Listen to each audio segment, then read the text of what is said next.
Happy Saturday! This morning I was reading in 1 Chronicles chapter 16 through 21, and I noticed that my reading this week has been having a very common theme. It's been about works and what God has to say about the works that we want to do for Him. In this passage of scripture, it talks about David wanting to build a house for the Ark of the Covenant of God. The Ark of the Covenant of God represented God's very presence.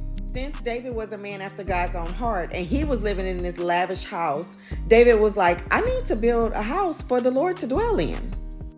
What struck me the most was that God said, you will not build me a house, but I will build a house for you. But I will allow one of your descendants to build me a house. The reason that spoke to me is because it makes me think about all the wonderful things that we want to do for God. We are very zealous about it. We're very passionate about it. But some things are just not our task to do. Some things we have to get ready for our next generations to carry out. It's almost like we have a vision for what our bloodline will contribute to the house of God.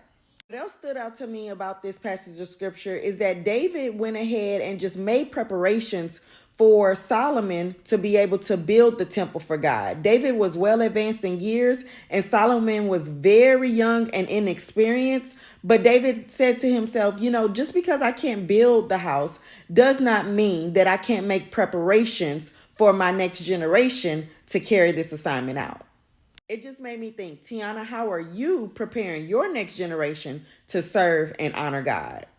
Although we are very zealous in our love for God, let's not forget there will be a time that comes when it's time for us to pass that torch.